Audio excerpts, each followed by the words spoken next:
براءة من الله ورسوله إلى الذين عاهدتم من المشركين. ئەمە بەریبوونێکی گەورە و گرنگە لەلایەن خوددا و پێغەمبەرەکەیەوە بۆ ئەوانەی کە پەیمانتان لەگەڵدا بەستبوون لە هاوڵگەران، واتە پسان و نەمانی و پەیمانانەیە کە لەگەڵ هاوڵگەراندا بەستراوە، چونکە ئەوان دەست پێشخەر بوون لە شکاندنی پەیمانەکەدا. فسيحوا في الأرض 4 أشهر واعلموا أنكم غير معجز الله وأن الله مخزي الكافرين. جاکەواتە ئەی هاوڵگەران، بۆتان هەیە 4 مانگ بەسەر زەویدا بگەڕێن تا شوێنێک بۆ نیشتەجێبوونی خۆتان دەدۆزنەوە، بشزانن بەڕاستی ئێوە دەسەوسانکەری خوددا نین و لەدەست ئەو دەرناچن، بەڕاستیش خودای گەورە ڕسواکەری بێباوەڕانە. وأذان من الله ورسوله إلى الناس يوم الحج الأكبر أن الله بريء من المشركين ورسوله فإن تبتم فهو خير لكم وإن توليتم فاعلموا أنكم غير معجز الله وبشر الذين كفروا بعذاب أليم. ئەمەش بانگەواز و ڕاگەیاندنێکە لەلایەن خوددا و پێغەمبەرەکەیەوە بۆ هەموو خەڵکی لە ڕۆژی حەجی گەورەدا کە بەڕاستی خوددا و پێغەمبەرەکەی بەرین لە مشریک و هاوڵگەران. جاگەر ئێوە تەوبە بکەن و بگەڕنەوە لە بێباوەڕی ئەوە چاکترە بۆتان، خۆگەر هەر یاخی بن و پشت هەڵکەن ئەوە چاک بزانن بەڕاستی ئێوە دەسەوسانکەری خوددا نین و لە دەسەڵاتی دەرناسن و مژدە بدە بەوانەی کە بێباوەڕ بوون بە سزایەکی پڕ ئێش و ئازار. إلا الذين عاهدتم من المشركين ثم لم ينقصوكم شيئا ولم يظاهروا عليكم أحدا فأتموا إليهم عهدهم إلى مدتهم إن الله يحب المتقين.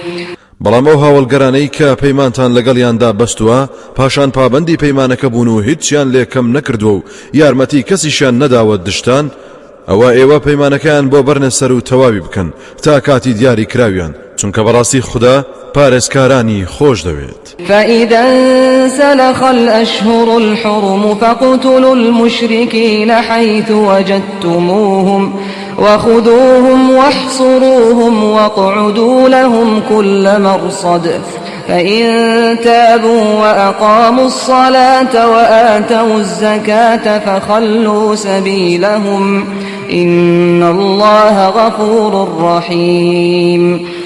جاکاتێک مانگە حرامەکان بەسەرچون کە بریتیە لە ذوالقعدە، ذوالحجە، محەڕەم، ڕەجەب، ئەوە هاوڵگەرانی پەیمان شچێن بکوژن لە هەر کوێ دەستان لەیان گیر بوو یاخود بەدیل بیانگرن، سنوور دانێن بۆ چالاکیان، هەروەها کەمین و بۆسەیان لە هەموو شوێنێکی لەباردا بۆ دانێن.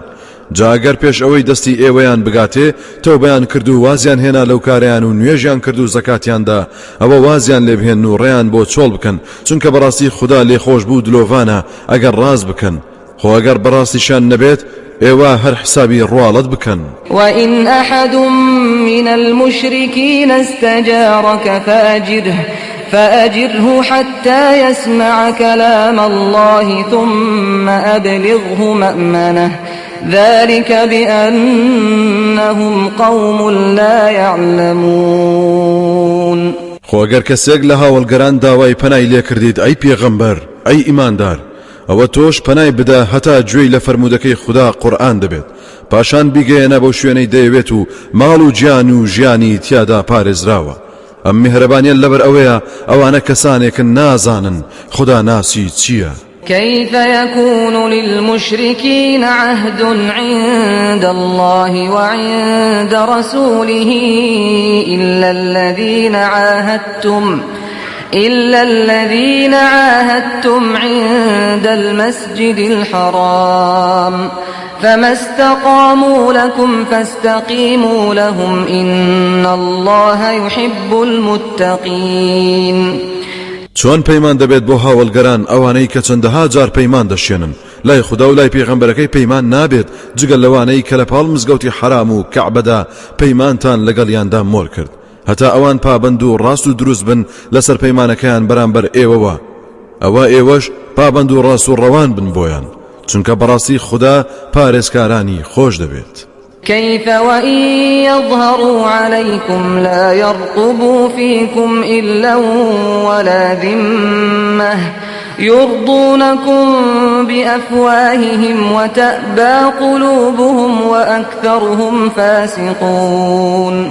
چۆن پابندی پەیمان دەبن لەگەڵ ئێوەدا کاری چاک لەوانە ناوەشێتەوە خۆ ئەگەر لە کاتێکدا دەستیان بەسەرتاندا بڕوات ئەوە هیچ سنوورێک ناپارێزن نەخزمایەتی دەفامن نەپەیمان بەدەم و زاریان ڕازیتان دەکەن دڵەکانیشان دژ و بێزارن لەوەی کە بەدەم دەیڵێن دژی ڕاگرتنی پەیمانەکەیانن زۆر بەشیان لە سنوور دەرچوون و پەیمان شچێنن. اشتروا بآيات الله ثمنا قليلا فصدوا عن سبيله إنهم ساء ما كانوا يعملون. هاوڵگەران نرخیان بۆ ئاەتەکانی خودای گەورە دانەناوە ئەوانە بە ئاەتەکانی خوددا پارە و دەسمایەکی کەمی دنیایان کڕی و گۆڕیانەوە ئاەتەکانی خودایان گۆڕیەوە بە نرخێکی کەم و هەرزان و ئینجا پشتیشان هەڵکرد لە ڕێگەی خوددا ڕێگری خەڵکیشان لێ دەکرد بەڕاستی ئەو خوددانەناسانە ناپەسند بوو ئەو کار و کردەوەی کە دەیان کرد و ئەنجامیان دەدا. لا يرقبون في مؤمن إلا ولا ذمة وأولئك هم المعتدون. ئەوانە دەربارەی هیچ ئیماندارێک سنووری خزمایەتی و پەیمان ڕەچاو ناکەن و ناپارێزن هەر ئەوانەشن دەست درێژکاران. فإن تابوا وأقاموا الصلاة وآتوا الزكاة فإخوانكم في الدين ونفصل الآيات لقوم يعلمون. جاگەرتەوە بکەن و پەشیمانی دەربڕن و نوێژەکانیان ئەنجام بدەن و زەکات لە ماڵ و سامانیان دەرکەن ئەوە برای دینی ئێوەن ئێمەیش ئایەت و فەرمانەکان ڕوون دەکەینەوە بۆ کەسانێک کە دەیزانن. وإن نكثوا أيمانهم من بعد عهدهم وطعنوا في دينكم فقاتلوا أئمة الكفر إنهم لا أيمان لهم لعلهم ينتهون. خۆگەرەوانە پەیمانەکانیان بشێنن لە دوای بەستنی و گاڵتە و تانە و تەشەریان لە ئاین و بەرنامەکەتان دەدا ئەوە بجەنگن دژی سەرانی کوفر بەڕاستی ئەوان هیچ پەیمانێکیان نییە بۆ ئەوەی کۆڵ بدەن و واز دەبێ باوەڕی خۆیان بهێنن. ألا تقاتلون قوما نكثوا أيمانهم وهموا بإخراج الرسول وهم بدؤوكم أول مرة أتخشونهم فالله أحق أن تخشوه إن كنتم مؤمنين. باشە ئایا ئێوە ناجەنگن دژی کەسانێک کە بەڵێن و پەیمانەکانیان هەڵوەشاندەوە و هەوڵیشیاندا کە پێغەمبەر دەرکەن لە شاری مەککە و هەر ئەوانیش یەکەم جار دەستیان کرد بە دژایەتیتان ئایا لەوان دەترسن جاخۆ هەر خوددا شایستەیە کە لێی بترسن ئەگەر ئێوە ئیماندارن. قاتلوهم يعذبهم الله بأيديكم ويخزهم وينصركم عليهم ويشفي صدور قوم مؤمنين. أي إيمان داران بجنگن دژی بێ باوەڕان ئەو خودایە بەدەستی ئێوە سزایان دەدات و سەرشۆڕ و خەجاڵەتیان دەکات و ئێوە بەسەریاندا سەردەخات سینەی گرۆی ئیماندارانیش گوشاد و ئاسوودە دەکات و دڵ و دەرونیان سارێژ دەکات چونکە کاتی خۆی کافرەکانی مەککە زۆر ئازار و ئەشکەنجەی ئیماندارانیان دەدا و بێبەزەیانە هەندێکیان لێ شەهید کردن. ويذهب غيظ قلوبهم ويتوب الله على من يشاء والله عليم حكيم. هەرچی ئازار و کینەش هەیە لە دڵی ئیمانداراندا لای ببات و نەیهێڵێت خدای گەورەش تەوبە و پەشیمانی لەو کەسە وەردەگرێت کە خۆی دەیەوێت و شایستەیە خدای گەورە زانا و دانایە. أم حسبتم أن تتركوا ولما يعلم الله الذين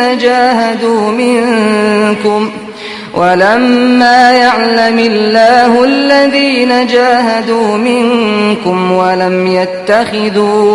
ولم يتخذوا من دون الله ولا رسوله ولا المؤمنين وليجة والله خبير بما تعملون. أي إيمان داران ئایا پێتان وابوو واتان دەزانی هەروە واستان لێ دەهێنرێت بێت تاقیکردنەوە لە کاتێکدا هێشتا خوددا دەری نەخستووە ئەوانەی جیهادیان کردووە و تێکۆشاون لە ئێوە و جگەل لە خوددا و پێغەمبەرەکەی و ئیمانداران کەسانی تریان نەکردووە بەجێی متمانە و ڕاز و نهێنی خۆیان. خودداش هەمیشە ئاگادارە بە هەموو کار و کردەوانەی کە ئەنجامی دەدەن، بەڵام دەیەوێت هەموو ڕاستیەکان دەرکەون و بێنە ڕوو.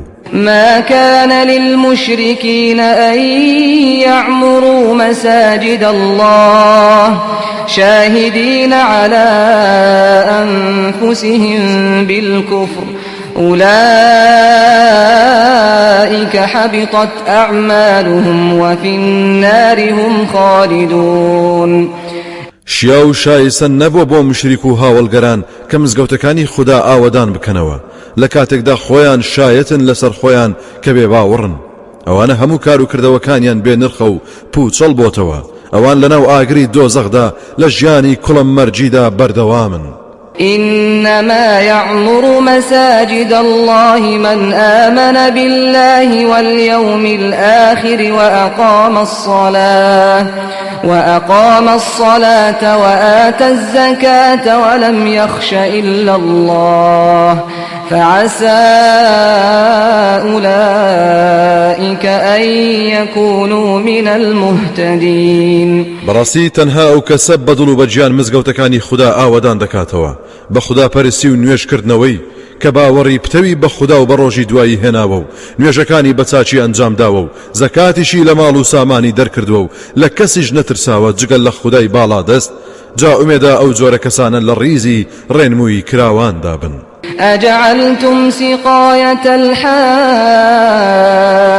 وعمارة المسجد الحرام كمن آمن بالله واليوم الآخر وجاهد في سبيل الله لا يستوون عند الله والله لا يهدي القوم الظالمين. ئایا ئێوە بەڕەوا و دروستان دانا ئاو بەخشین بە حاجیان و ئاوەدانکردنەوەی مزگەوتی حرام کەعبە وەک ئەو کەسە وابێت کە باوەڕی پتەوی بە خوددا و بە ڕۆژی دوایی هێناوە و تێکۆشاوە لە پێناوی ڕێبازی خوددا؟ ئەو دوو دەستەیە وەک یەک نین و لە یەک ئازدا نین لە لای خوددا. خدای گەورەش هیدایەت و ڕێنمووی قەومی ستەمکار نادات. الذين آمنوا وهاجروا وجاهدوا في سبيل الله بأموالهم وأنفسهم أعظم درجة عند الله وأولئك هم الفائزون. ئەوانەی باوەڕیان هێناوە و کۆچیان کردووە و جیهاد و هەوڵ و کۆشیشیان ئەنجام داوە لە پێناوی ڕێباز و ڕەزامەندی خوادا بە ماڵیان و بەجیانیان پلە و پایە و پاداشیان لە لای خوددا بێسنوور و گەورەترە. ئەوانەش کە باسکران هەر ئەوانە سەرفراز و بەختەوەرن. يبشرهم ربهم برحمة منه ورضوان وجنات لهم فيها نعيم مقيم. جاوانە پەروەردگاریان مژدەیان دەداتێ بە ڕەحمەت و میهرەبانی تایبەتی لەلایەن خۆیەوە، هاوڕێ لەگەڵ ڕەزامەندی و خۆشنودی و بەهەشت و باخی بێشومار لە کاتێکدا بۆ ئەوان هەیە لەو بەهەشتەدا ناز و نیعمەتی نەبراوە کە پێشکەشیان دەکرێت. خالدین فيها أبدا إن الله عنده أجر عظيم. لە هەمان کاتدا لەو بەهەشتەدا بۆ هەمیشە و بەردەوام ژیان دەبەنە سەر، بەڕاستی خودای بەخشندە پاداشتی گەورە و بێسنووری لەلایە. يا أيها الذين آمنوا لا تتخذوا آباءكم وإخوانكم أولياء إن استحبوا الكفر على الإيمان ومن يتولهم منكم فأولئك هم الظالمون.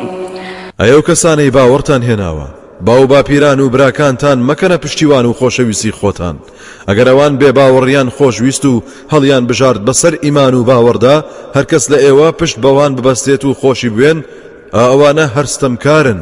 قل إن كان آباؤكم وأبناؤكم وإخوانكم وأزواجكم وعشيرتكم وأموال اقترفتموها وتجارة تخشون كسادها ومساكن ترضونها أحب إليكم من الله ورسوله وجهاد في سبيله فتربصوا حتى يأتي الله بأمره والله لا يهدي القوم الفاسقين. أي محمد پێیان بڵێ ئەگەر باو باپیرتان و ڕۆڵە و نەوەکانتان و براکانتان و هاوسەرانتان و عەشرەت و هۆزتان و ماڵ و سامانێک کە بەدەستان هێناوە یاخود بازرگان یەک دەترسن کە شکان و بێبازاری ڕووی تێبکات و خانوبەرە و کۆشک و تەلارێک کە حەز دەکەن لێتان تێک نەچێت و دڵخۆشن پێی لاتان خۆشەویستتر و نازدارتر بێت لە خودا و پێغەمبەرەکەی و جیهاد و تێکۆشان لە پێناو ڕێبازی ئەو زاتەدا دا ئەوە چاوەڕوان بن هەتا خدای گەورە دێت بە فەرمانەکانیەوە و تۆڕەتان لێدەسێنێت. خدای پەروەردگاریش هیدایەت و ڕێنمووی قەومی یاخی و لە سنوور دەرچوو نادا. لقد نصركم الله في مواطن كثيرة ويوم حنين إذ أعجبتكم كثرتكم فلم تغن عنكم شيئا وضاقت عليكم الأرض بما رحبت ثم وليتم مدبرين. سوێن بێت بێگومان خدای گەورە لە زۆر شوێندا سەری خستن بەسەر بێباوەڕاندا لە ڕۆژی حونەینیش کاتێک کە زۆری ژمارەی خۆتان سەرسامی کردبوون جابینیتان ئەو زۆریە هیچ فریاتان نەکەوت و بێنیازی نەکردن. زەویش چەندە فراوانە لێتان هاتەوە یەک و تەنگ بووەوە لەوە دوا هەموو پشتان هەڵکرد و ڕاتان کرد. ثم أنزل الله سكينته على رسوله وعلى المؤمنين وأنزل جنودا لم تروها وعذب الذين كفروا وذلك جزاء الكافرين. پاشان خدای گەورە ئارامی و ئاسوودەیی دابەزاندە سەر پێغەمبەرەکەی و سەر ئیمانداران و سەربازانێکی دابەزان کە نەتان دیوە سزای ئەوانەشیدا کە بێباوەڕ بوون ئەوەش سزای و پاداشتی بێباوەڕانە. ثم يتوب الله من بعد ذلك على من يشاء والله غفور رحيم. اینجا دوای ئەوە خدای گەورە لە هەر کەسێک کە بیەوێت و شایستە بێت تەوبە و پەشیمانی وەردەگرێت خدا لێ خۆش بوو مێهرەبانە. يا أيها الذين آمنوا إنما المشركون نجس فلا يقربوا المسجد الحرام بعد عامهم هذا وإن خفتم عيلة فسوف يغنيكم الله من فضله إن شاء إن الله عليم حكيم. ئەو کەسانەی باوەڕتان هێناوە چاک بزانن کە مشریک و هاوڵگەران ناپوخت و پیسن ئیتر لەم ساڵەیان بەدواوە نابێت نزیکی مزگەوتی حرام کەعبەی پیرۆز بکەون. خۆ ئەگەر دەترسن لە هەژاری و نەداری و بێبازاڕی ئەوە بزانن کە لە ئایندەدا خدای گەورە لە فەزڵ و بەخشندەی خۆی دەوڵەمەندتان دەکات هەر کاتێک بیەوێت. بێگومان سامانی نەوت و کانزاکان بەشێکن لەو مژدەیە بەڕاستی خدا زانا و دانایە. قاتلوا الذين لا يؤمنون بالله ولا باليوم الآخر ولا يحرمون ما حرم الله ورسوله ولا يدينون دين الحق من الذين أوتوا الكتاب حتى يعطوا الجزية عن يد وهم صاغرون. أي إيمان داران دژی ئەوانەی کە باوەڕی ڕاست و دروستیان بە خوددا و بە ڕۆژی قیامەت نییە و ئەو شتانەی خوددا و پێغەمبەرەکەی بە حرامیان داناوە بە حرامی نازان و پەیڕەوی دینی حەق نابن، لەوانەی کە کتێبیان پێدراوە لە گاور و جوو بجەنگن هەتا و کاتەی بەناچاری باج پێشکەش بە دەوڵەتی ئیسلام دەکەن لە جیاتی ئەوەی کە گیان و ماڵ و سامانیان پارێزراوە و بەشداری جەنگ ناکەن. وقالت اليهود عزير ابن الله وقالت النصارى المسيح ابن الله ذلك قولهم بأفواههم يضاهئون قول الذين كفروا من قبل قاتلهم الله أنا يؤفكون. جولەکە وتیان عوزەیر کوڕی خوددایە، گاورەکانیش وتیان مەسیح کوڕی خوددایە. ئەو بوختانە نابەجێیانە قسەی ئەوانە و بەدەم دەیڵێن و لی تێناگەن، بیرێک ناکەنەوە، تێنافکرن. ئەو گفتاریان لاساییکردنەوەی ئەوانەیە کە پێشتر بێباوەڕ بوون لەوەدا کە دەیانوت فریشتەکان کچی خوددان، دەک بە کوشتن و خوددا لە ناویان بەرێت. ئاخر ئەم بوختانە ناڕەوایەت چۆن هەڵدەبەستن؟ اتخذوا أحبارهم ورهبانهم أربابا من دون الله والمسيح ابن مريم وما أمروا إلا ليعبدوا إلها واحدا لا إله إلا هو سبحانه عما يشركون. گاور و جوو حاخام و قەشەکانی خۆیان کردوتە پەروەردگاری خۆیان لە جیاتی خوددا، ملکەت و فەرمان بەرداریانن. ئەوانیش بە ئارەزوی خۆیان شتیان بۆ حەڵال یان حرام دەکەن. هەروەها مەسیحی کوڕی مەریەمیش بە کوڕی خوددا دەزانن لە کاتێکدا کە فەرمانیان پێ نەدراوە جگەل لە پەرستنی تاکە خوددایەک. بێگومان جگەل ئەو زاتە خوددایەکی تر نییە. پاچی و بێگەردی وستایش بۆ ئەو زاتەیە کە ئەو نەفامانە هاوڵی بۆ بڕیار دەدەن. يريدون أن يطفئوا نور الله بأفواههم ويأبى الله إلا أن يتم نوره ولو كره الكافرون. ئەوانە بەو بیر و باوەڕە پوچانیانەوە دەیانەوێت نور و ئاینی خوددا بە قاڵەی دەمیان بکوژێنەوە و خامۆشی بکەن، بەڵام خەیاڵیان خاوە. خوددا ناهێڵێت ئاواتیان بێتە دی و هیچ شتێکی تری ناوێت جگەل لەوە نەبێت ئاین و نوری خۆی سەر بخات و نوری خۆی تەواو بکات و دەری بخات. هەرچەندە کافر و بێباوەڕان پێی سەغڵەت و دڵتەنگ بن.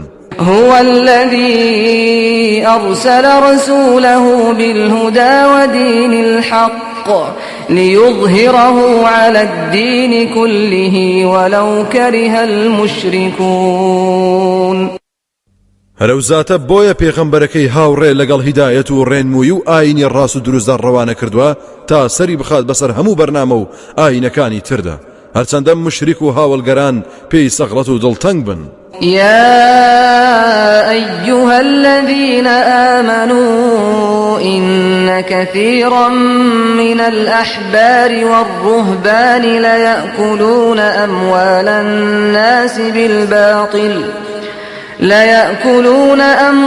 الناس بالباطل ويصدون عن سبيل الله والذين يكنزون الذهب والفضة ولا ينفقونها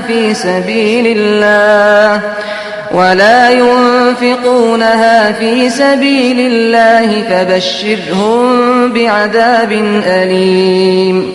ئەو کەسانەی باوەڕتان هێناوە چاک بزانن کە زۆربەی حاخام و مال و مەکانی جوو قەشەی گاوران ماڵ و سامانی خەڵکی بەناحەق دەخۆن، بەرهەڵستی ڕێباز و ئاینی خوددا دەکەن. جا ئەوانەی کاڵتون و زی و کۆ دەکەنەوە و قایمی دەکەن و لە پێناوی ڕێبازی خوددادا و بۆ ڕەزامەندی ئەو نایبەخشن، ئەوە مژدەی سزایەکی پڕ ئێشیان بدەرێ.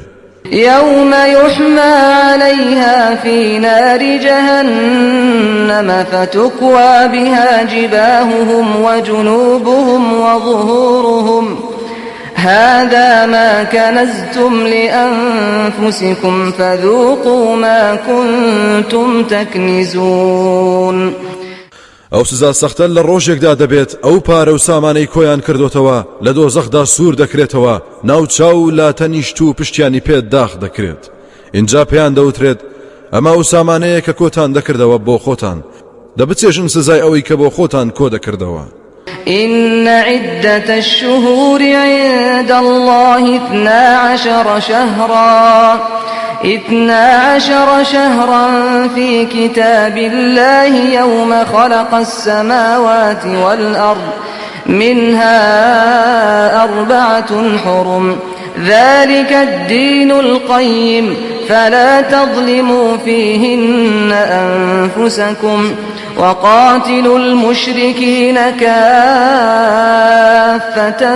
كما يقاتلونكم كافة واعلموا أن الله مع المتقين بێگومان ژمارەی مانگەکان لەلای خوددا 12 مانگە لە کتێبی خوادا لە لەوح المەحفوظدا دیاری کراوە هەر لەو ڕۆژەوە کە ئاسمانەکان و زەوی دروست کردووە 4 مانجی بە حرام داناوە واتە جەنگ تێیدا نابێت بەرپا بێت هەر ئەوەیە ئاین و بەرنامەی ڕاست و دروست کەوابوو لەو مانگانەدا ستەم لە خۆتان مەکەن و جەنگ بەرپا مەکەن بەڵکو تەنها دژی مشریکانی شەڕەنجێز هەمووتان بجەنگن بەگشتی هەروەکو ئەوان دژی ئێوە دەجەنگن بەگشتی اینجا بشزانن کە خودای یار و یاوەرێ و کەسانەیە کە لێی دەترسن و پارێزکارن إنما النسيء زيادة في الكفر يضل به الذين كفروا يحلونه عاما ويحرمونه عاما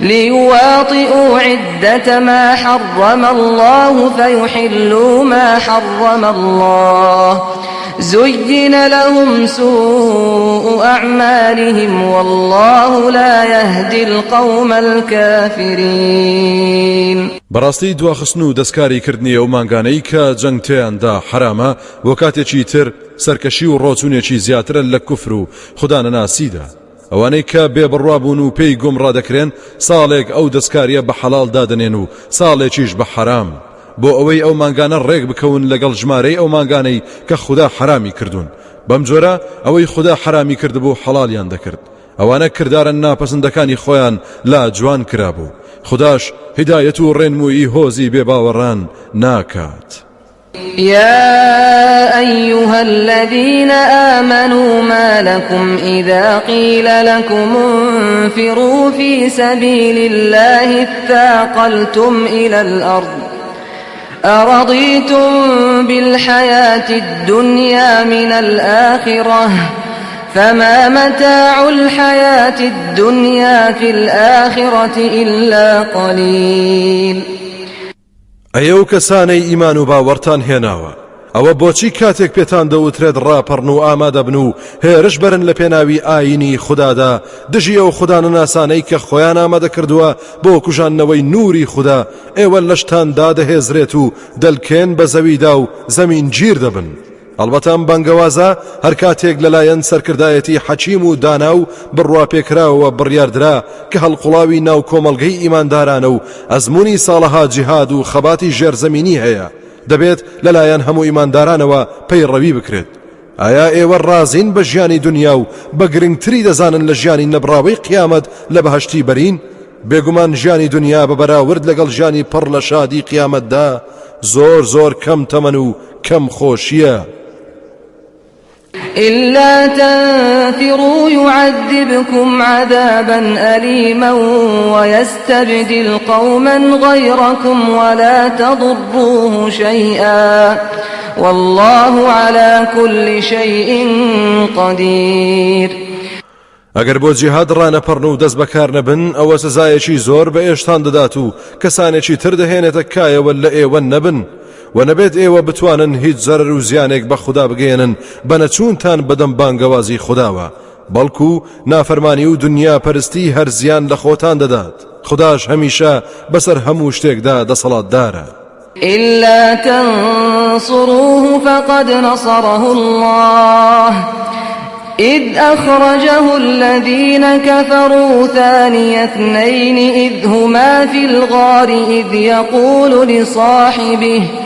إذ يقول لصاحبه لا تحزن إن الله معنا فأنزل الله سكينته عليه وأيده بجنود لم تروها وجعل كلمة الذين كفروا السفلى وكلمة الله هي العليا والله عزيز حكيم. ئەگەر ئێوە پشتگیری پێغەمبەر نەکەن و یارمەتی نەدەن ئەوە بەڕاستی خدا پشتگیری کرد و سەری خست کاتێک ئەوانەی بێباوەڕ بوون دەریان کرد لە شاری مەککە و یەکێک بوو لەو دوو کەسە کاتێک هەردووچیان لەناو ئەشکەوتەکەدا بوون. کاتێک بێباوەڕەکان گەیشتبوونە دەوروبەری ئەشکەوتەکە ئەبوو بەکری هاوڵی خەمی لێهات. پێغەمبەریش دڵی دایەوە پێیوت خەفەت مەخۆ دڵنیا بە خودامان لەگەڵا. ئەو سایتر خدا سوودەی و ئارامی خۆی دابەزاندە سەری و پشتگیری و بەهێزی کرد بە سەربازانێک کە ئێوە نەتان دەبینین و بەرنامە و ئاینی بێباوەڕانی دانەواند و ڕیسواتری کرد. بەرنامە و ئاینی خوداش هەمیشە بەرز و بڵندترە، خوداش هەمیشە باڵا دەست و دانایە. انفروا خفافا وثقالا وجاهدوا بأموالكم وأنفسكم في سبيل الله ذلكم خير لكم إن كنتم تعلمون. أي إيمان داران هەر کاتێک داواکران بۆ غەزا لەلایەن سەرکردایەتیەکی متمانە پێکراوەوە ئێوە بەچەکی سووک و سەنجین و بەسوارە و پیادەتانەوە ڕاپەڕن و ئامادە بن و جیهاد و تێکۆشان بکەن بە ماڵ و سامان و گیانتان لە پێناوی خودادا. ئەوە چاکترە بۆتان ئەگەر ئێوە بزانن و تێبگەن. لو كان عرضا قريبا وسفرا قاصدا لاتبعوك ولكن بعدت عليهم الشقة وسيحلفون بالله لو استطعنا لخرجنا معكم يهلكون أنفسهم والله يعلم إنهم لكاذبون. ئەگەر غەزای تەبوک دەستکەوتێکی ئاسان و نزیک بووایە یا سەفەرێکی مام ناوەندی بووایە ئەوە دووڕوەکان شوێنت دەکەوتن، بەڵام ڕێگەی دوور و پڕمەینەت بۆ ئەوان زەحمەتە. جا لەوە دوا دێن و سوێن بەزاتی خوددا دەخۆن و دەڵێن ئەگەر بمان توانایە ئەوە لەگەڵ ئێوەدا دەردەچوین و دەهاتین بۆ غەزا. ئەوانە بەو ڕەفتار و درۆیانەیان خۆیان تیا دەبن، خوداش دەزانێت بەڕاستی ئەوانە درۆزنن. عفى الله عنك لما أذنت لهم حتى يتبين لك الذين صدقوا وتعلم الكاذبين. خدا لێت خۆش بێت ئەی پێغەمبەر بۆ مۆڵەتت دانێ نەدەبوایە مۆڵەتیان بدەیتێ هەتا بە چاچی بۆت دەربکەوێت چێ ڕاستە و باوەڕدامەزراوە چێش درۆزن و دوو ڕووە. لا يستأذنك الذين يؤمنون بالله واليوم الآخر أن يجاهدوا بأموالهم وأنفسهم والله عليم بالمتقين. بەڵام ئەوانەی باوەڕیان بە خودا و بە ڕۆژی دوایی هەیە مۆڵەتت لێ ناخوازن، خۆ نادزنەوە لە جیهاد و لە غەزا، چونکە ئامادەن ماڵ و سامان و گیانیان بەخت بکەن لە پێناوی خودادا. خداش زانایە بە خاوەن تەقوا و پارێزکاران. إنما يستأذنك الذين لا يؤمنون بالله واليوم الآخر وارتابت قلوبهم فهم في ريبهم يترددون. بەڵکو بەڕاستی تەنها ئەوانە مۆڵەتت لێ دەخوازن کە باوەڕ بە خودا و بە ڕۆژی دوایی ناهێنن. ئەوانە هەمیشە دوودڵن و دڵڕاوچێیانە، بەردەوام لە گومانی خۆیاندا سەرگەردان و وێڵن و دێن و دەڕۆن. ولو أرادوا الخروج لأعدوا له عدة ولكن كره الله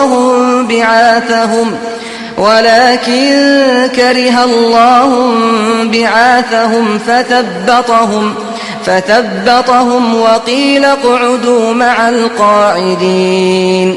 ئەگەر ئەو دووڕوانە بیانویستایە دەرچن بۆ غەزا ئەوە خۆیان بۆ ئامادە دەکرد، بەڵام خوددا چالاکی نواندن و دەرچوونی ئەوانی نەویست، چونکە دڵ و دەروون نەخۆش بوون، لەبەرەوە سستی کردن و لەشی قورس کردن. پێیان وترا دانیشن بۆ خۆتان لەگەڵ پیر و مناڵ و پەککەوتەکاندا. لو خرجوا فيكم ما زادوكم إلا خبالا ولأوضعوا خلالكم يبغونكم الفتنة وفيكم سماعون لهم والله عليم بالظالمين.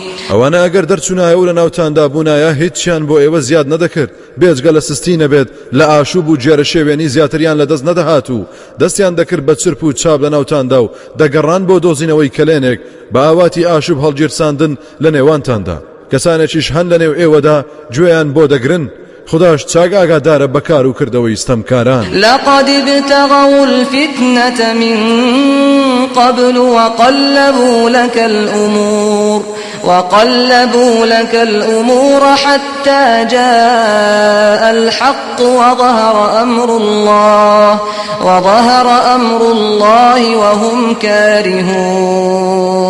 سوێن بە خوددا ئەو دووڕوانە پێشتریش هەوڵیان داوە فتنە و ئاشوب لە نێوان ئیمانداراندا بەرپا بکەن و چەندەها فەرمان و نەخشەیان گۆڕی بۆ ئەوەی فێڵت لێ بکەن و ورەت بڕوخێنن هەتا خوا کردی حەق هات و سەرکەوت و دینی خوددا پایەدار بوو لە کاتێکدا ئەوان هەمیشە سەغڵەتن بە پایەداری ئیسلام. ومنهم من يقول ائذن لي ولا تفتني ألا في الفتنة سقطوا وإن جهنم لمحيطة بالكافرين. لو دوور ڕۆ بێت چاو و ڕوانە کەسانێک هەن کە دەڵێن مۆڵەتم بدە و تووشی گوناه و سەرپێچیم مەکە بە بیانووی ئەوەی لە غەزادا لەوانەیە تووشی گوناه و هەڵە بێت لە حاڵێکدا ئەو جۆرە کەسانە با چاک بزانن کە لە گوناه و تاواندا ڕۆچوون بێگومان دۆزەخیش گەماڕۆی بێباوەڕانی داوە و ڕزگاربوونیان ئەستەمە. إن تصبك حسنة تسؤهم وإن تصبك مصيبة يقولوا قد أخذنا أمرنا من قبل ويتولوا وهم فرحون. أي پیغمبر ئەگەر خێر و چاکەیەکت توش بێت ئەوە ئەوان پێی دڵتەنگ و سەغڵەت دەبن خۆ ئەگەر بەڵاو ناخۆشیەکت توش بێت ئەوە دەڵێن ئێمە پێشتر دەستی خۆمانمان وەشاند باشمان کرد نەچوین بۆ جەنگ پێشبینی ئەمەمان دەکرد ئەوسا پشت هەڵدەکەن لە کاتێکدا ئەوان دڵخۆش و شادمانن. قل لن يصيبنا إلا ما كتب الله لنا هو مولانا وعلى الله فليتوكل المؤمنون. ئەی پێغەمبەر تۆش بڵێ هەرگیز لەوە زیاترمان بۆ پێش نایەت و تووشمان نایەت جگەل لەوەی کە خوددا بۆی نووسیوین هەرچیش بۆمان پێش دێت هەر خێرە بۆمان ئەو زاتە هەمیشە یار و یاوەر و پشتیوانمانە دەبا ئیمانداران هەر پشت بەو خوددایە ببەستن. قل هل تربصون بنا إلا إحدى الحسنيين ونحن نتربص بكم أن يصيبكم الله بعذاب من عنده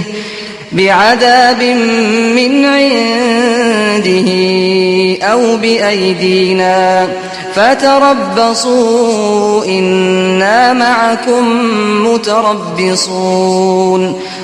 بدوڕوەکان و بێباوەڕان بڵێ ئایا ئێوە لە یەکێک لەو دوو سەرنجامە چاکە زیاتر چاوەڕوانی چیمان بۆ دەکەن لە کاتێکدا هەردووچان چاکن و ئاواتیان بۆ دەخوازین کە یان سەرکەوتنە یان شەهید بوون ئێمەش هەمیشە چاوەڕێ ئێوە دەکەین خودای گەورە بەڵاو سزایەکی تایبەتی خۆیتان بەسەردا ببارێنێت یان بەدەستی ئێمە تووشی شکستی و نەهامەتی ببن دەیتر ئێوە خۆتان مەڵاس بدەن و چاوەڕێ بن بەڕاستی ئێمەش لەگەڵتاندا چاوەڕێین.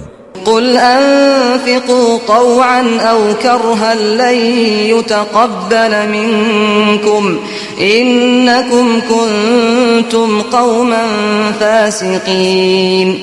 بدوڕوەکان کە دەیانەوێت لە ماڵ بەخشین خۆیان بشارنەوە بڵێ هەرچی دەبەخشن بە ڕەزامەندی یان بەناچاری هەرگیز لێتان وەرناگیرێت چونکە بەڕاستی ئێوە کەسانێکی گوناهبار و باوەڕدانە مەزراون. وما منعهم أن تقبل منهم نفقاتهم إلا أنهم كفروا بالله وبرسوله ولا يأتون الصلاة إلا وهم كسالى ولا ينفقون إلا وهم كارهون. هەر بۆیە ژەوەی کە دەیبەخشن لێیان وەرناگیرێت چونکە ئەوانە باوەڕیان بە خوددا و بە پێغەمبەرەکەی نییە و نایەن بۆ نوێژ مەگەر بەلەش بەباری و تەمبەڵی نەبێت ماڵ و سامانیش نابەخشن مەگەر لە کاتێکدا کە ئەوان نابەدڵ و سەخڵەتن. فلا تعجبك أموالهم ولا أولادهم إنما يريد الله ليعذبهم بها في الحياة الدنيا وتزهق أنفسهم وهم كافرون. أي پیغمبر أي إيماندار نەماڵ و سامان و نەنەوەیان سەرسامت نەکات بە باشیان بزانیت چونکە بەڕاستی خدا هەردەیەوێت لە ژیانی دنیادا تووشی بەڵاو سزایان بکات لە ڕێگەی ماڵ و سامان و نەوەیانەوە گیانیان دەربێت لە کاتێکدا کە ئەوان بێباوەڕن. ويحلفون بالله إنهم لمنكم وما هم منكم ولكنهم قوم يفرقون. ئەوانە سوێندش بە خوددا دەخۆن کە بەڕاستی لە ئێوەن بەڵام درۆ دەکەن ئەوانە هیچ کات لە ئێوە نین بەڵکو ئەوانە کەسانێکن کە لە ترسا خەریکن زیێڕە بکەن و ترسنۆکن. لو يجدون ملجأ أو مغارات أو مدخلا لولوا إليه وهم يجمحون. خۆ ئەگەر پەنایەک یان چەنە شکەوتێک یا ژێرزەمینێکیان دەست بکەوێت ئەوە بەپەلە ڕووی تێدەکەن و لە کاتێکدا کە ئەوان هیچ شتێک جڵەویان ناگرێت ئەوەندە لە بەشداربوونی غەزا دەترسن. ومنهم من يلمزك في الصدقات فإن أعطوا منها رضوا وإن لم يعطوا منها إذا هم يسخطون. هەیانەتانە و تەشەر لە تۆ دەدات لە دابەشکردنی زەکات و دەستکەوتدا پروپاگەندە دەکات کە گوایە عەدالەت و دادی تێدا نییە. جاوانە ئەگەر بەشیان بدرێت ڕازین ئەگەر بێبەش بکرێن لێی ئەوە خێرا ئەوان ڕق هەڵدەگرن و کینە لە سینە دەگرن. ولو أنهم رضوا ما آتاهم الله ورسوله وقالوا حسبنا الله سيؤتينا الله من فضله ورسوله إنا إلى الله راغبون. خۆ ئەگەر ئەوانە ڕازی بوونایە بۆ بەشەی خوددا بە نسیبی کردوون و پێغەمبەر پێی بەخشیون و بەدڵ بیان وتایە خودامان بەسە کە لێمان ڕازی بێت ئێمە فرامۆژ ناکات لە ئایندەدا هەر پێمان دەبەخشێت لە فەزڵ و زیادە ڕێزی خۆی پێغەمبەرەکەشی لەوەی دەستی دەکەوێت پێمان دەبەخشێت بەڕاستی ئێمە ئاوات و مەبەستمان گەڕانەوەیە بۆ لای خوددا و بەدەستهێنانی ڕەزامەندی ئەوە ئەو کاتە پاداشتی هەردوو جیهانیان بۆ خۆیان مسۆگەر دەکرد. إنما الصدقات للفقراء والمساكين والعاملين عليها والمؤلفة قلوبهم وفي الرقاب والغارمين وفي سبيل الله وابن السبيل فريضة من الله والله عليم حكيم. بێگومان زەکات تەنها بۆ هەژار و نەداران و ئەو کەسانەی کە کارمەندن بەسەریەوە و بەو موسڵمانان نوێیانەی کە هێشتا ئیمان جێگیر نەبووە لە دڵیاندا و بۆ ئازادکردنی کۆیلەکان و بۆ یارمەتیدانی قەرزدارەکان و بۆ گەیاندنی ئاینی خوددا هەر بوارێک کە خزمەت بە بانگەوازی ئیسلام بکات و ئاینی خوددا بەرەو پێش و سەرکەوتن ببات. هەروەها بۆ ئەو ڕێبوارانەش کە پارەیان لێ دەبڕێت و نەدار دەکەون. دابشکردنی زەکات بەو شێوەیە فەرزە لەلایەن خودداوە لە گەردنی ئیمانداراندا. خودداش زانا و دانایە لە سامان بەخشین و فەرزکردنی زەکاتدا. ومنهم الذين يؤذون النبي ويقولون هو أذن قل أذن خير لكم يؤمن بالله ويؤمن للمؤمنين ورحمة للذين آمنوا منكم والذين يؤذون رسول الله لهم عذاب أليم. هەندێکی تر لە دووڕوەکان ئەوەندە نەفامن ئازاری دڵی پێغەمبەر دەدەن بەوەی کە دەڵێن محەممەد گوێ بۆ هەموو کەس دەگرێت پێیان بڵێ گوێبیستی خێرە بۆتان باوەڕی پتەوی بە خوددا هەیە باوەڕی بە ڕازگۆیی ئیماندارانیش هەیە ڕەحمەتیشە بۆ ئەوانەتان کە باوەڕیان هێناوە بەڵام ئەوانەی ئازاری پێغەمبەری خوددا دەدەن سزایەکی بە ئێش بۆیان ئامادەیە. يحلفون بالله لكم ليرضوكم والله ورسوله أحق أن يرضوه إن كانوا مؤمنين. دووڕوەکان سوێنتان بە خوددا بۆ دەخۆن تا بڕوایان پێ بکەن و ڕازیتان بکەن لە کاتێکدا کە حەق وایە خوددا و پێغەمبەرەکەی ڕازی بکەن ئەگەر ئەوانە باوەڕدارن. ألم يعلموا أنه من يحادد الله ورسوله فأن له نار جهنم خالدا فيها ذلك الخزي العظيم. مەگەرەوانە نازانن ئەو کەسەی کات ژایەتی خوددا و پێغەمبەرەکەی بکات ئەوە بەڕاستی ئاگری دۆزەخ بەشێتی و بۆی ئامادەیە هاوڕێ لەگەڵ ژیانی نەبراوەشدا ئەوە ڕیسوایی و خەجاڵەتێکی زۆر گەورەیە. يحذر المنافقون أن تنزل عليهم سورة تنبئهم بما في قلوبهم قل استهزئوا إن الله مخرج ما تحذرون. دووڕوەکان دەترسن لەوەی سوورەتێک دابەزێنرێتە سەریان هەواڵیان بداتێ بەوەی لە دڵ و دەرونیاندایە پێیان بڵێ گاڵتە بکەن بێگومانەوەی لی دەترسن خوددا هەراشکرای دەکات بۆ خۆتان و بۆ خەڵکیش. ولئن سألتهم ليقولن إنما كنا نخوض ونلعب قل أبالله وآياته ورسوله كنتم تستهزئون. کاتێک تۆ ئەی پێغەمبەر لە گفتاری نابەجێیان ئاگادار دەبیت و لەیان دەپرسیت ئەوە خەریکی چین ئەوە بێگومان دەڵێن بەڕاستی ئێمە تەنها دەمەتەقێ و گەمە و گاڵتەمان دەکرد پێیان بڵێ ئایا ئێوە بە خوددا و ئایەت و فەرمانەکانی و پێغەمبەرەکەی گاڵتەتان دەکرد؟ لا تعتذروا قد كفرتم بعد إيمانكم إن نعف عن طائفة منكم نعذب طائفة بأنهم كانوا مجرمين. ئیتر بێسوودە پاکانە مەکەن چونکە بەڕاستی ئێوە بێباوەڕ بوون دوای ئەوەی لە ڕواڵەتدا باوەڕتان هێنابوو ئەگەر لە دەستەیەکتان خۆش ببین دوای تەوبەی ڕاستەقینە دەستەیەکتان هەر ئازار دەدەین بەهۆی کاری نابەجێەوە چونکە بەڕاستی ئەوان تاوانبار و تاوانکار بوون.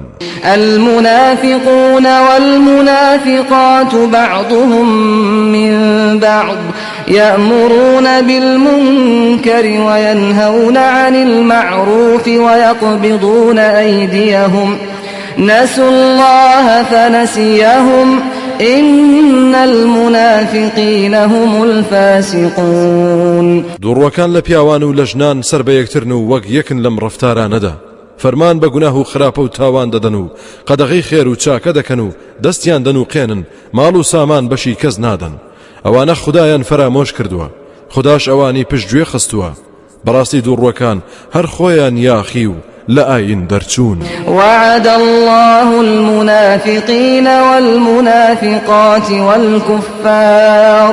والكفار نار جهنم خالدين فيها هي حسبهم ولعنهم الله ولهم عذاب مقيم. خدا هەڕەشەی کردووە و بەڵێنی ئاگری دۆزەخی بە دووڕوەکان لە پیاوان و ژنان و بەبێ باوەڕانیش داوە کە بەردەوام و نەمرن تێیدا ئەو دۆزەخەیان بەسە و کاڵا بەقەت باڵایە و خدا نەفرەتی لێکردون و سزای بەردەوامیش بەشیانە و بۆیان ئامادەیە.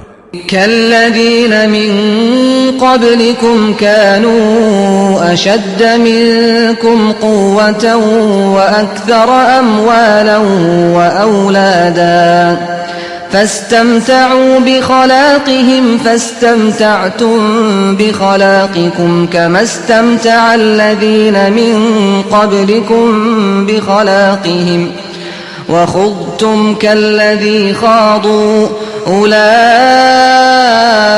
حبطت أعمالهم في الدنيا والآخرة وأولئك هم الخاسرون. ئێوەش ئەی بێباوەڕان وەکەو بێباوەڕانن لە پێش ئێوەدا بوون کە ئەوان لە ئێوە بەهێزتر بوون و ماڵ و منداڵیشان لە ئێوە زیاتر بوو اینجا ماوەیەک بۆ بەشەی کە هەیان بوو ڕایان بوارد ئێوەش ماوەیەک ڕاتان بوارد بە بەشەکەی خۆتان هەروەکو چۆن ئەوانەی پێش ئێوە ڕایان بوارد بە بەشەکانی خۆیان ئێوەش ڕۆچون لە ئارەزوو بازیدا وەک چۆن ئەوان ڕۆچون لە ئارەزوو بازیدا ئەوانە هەموو کار و کردەوەیەکیان پوچەڵ بۆتەوە و بەکەڵچیان نەهات لە دنیا و قیامەتدا ئەوانە هەر خۆیان ڕەنج بە خەسارن ألم يأتهم نبأ الذين من قبلهم قوم نوح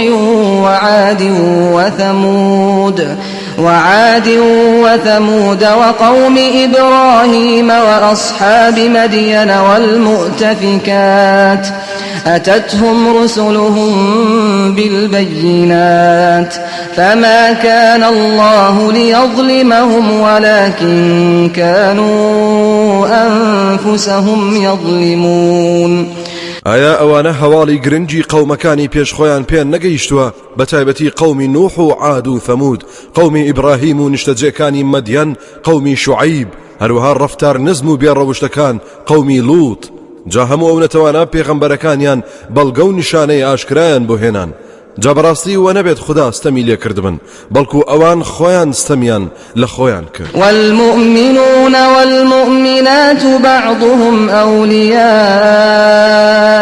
بعض يأمرون بالمعروف وينهون عن المنكر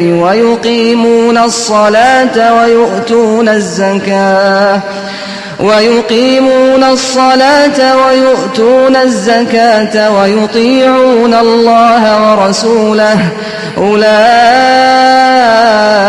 سيرحمهم الله إن الله عزيز حكيم لولا شەوە ئیمانداران لە پیاوان و لە ئافرەتان هەندێکیان خۆشەویست و پشتگیر و هاوکاری یەکترن کە ئەمەش سیفەتیانە فەرمان بە چاکە دەدەن و قەدەغەل لە خراپە دەکەن و نوێژەکانیان بە چاچی ئەنجام دەدەن و زەکاتی ماڵیشان دەبەخشن و گوێ ڕایەڵ و فەرمان بەرداری خوددا و پێغەمبەرەکەی دەکەن ئەوانە لە ئایندەدا خوددا ڕەحمیان پێدەکات و سۆزی دەبێت بۆیان بەڕاستی خوددا باڵادەست و دانایە وعد الله المؤمنين والمؤمنات جنات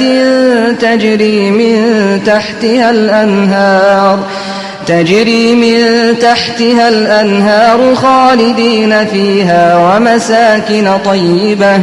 ومساكن طيبة في جنات عدن ورضوان من الله أكبر ذلك هو الفوز العظيم خدای گەورە بەڵێنی داوە بە ئیمانداران لە پیاوان و لە ئافرەتان بەوەی کە باخەکانی بەهەشتیان پێدەبەخشێت کە چەندەها ڕووبار بەژێر درەختەکانیدا دەڕوات و جاریە بە بەردەم کۆشکەکانیاندا هاوڕێ لەگەڵ ژیانی هەمیشەی و نەبراوە تیایدا هەروەها چەندەها جێگە و ڕێگە و کۆشک و تەلاری خۆش و ڕازاوی تایبەتی لە بەهەشدا و لەناو باخی چڕ و پڕی عەدندا لەگەڵ ڕەزامەندی خودای گەورەدا کە لە هەموو ناز و نیعمەتەکان بەنرختر و گرنگترە ئەوە خۆی سەرفرازێکی زۆر گەورە و بێ ئەندازەیە يا أيها النبي جاهد الكفار والمنافقين واغلظ عليهم ومأواهم جهنم وبئس المصير